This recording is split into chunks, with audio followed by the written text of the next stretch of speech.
Hi dear friends, welcome back to this channel. Today in this video I will show you how you can add numbers in the Excel. So without wasting time, let's start video.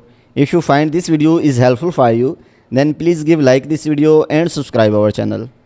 So firstly, select the cell on which you want to add.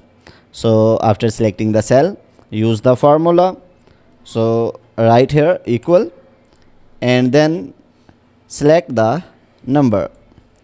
So after selecting the number, so here you use the symbol of mathematical operation is plus. So after that, select the second number which you want to add and then hit enter button. So you can see the number is added.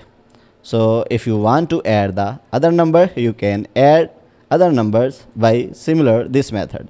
So by using the trick, you can easily add other numbers. So select the cell on which you created a formula.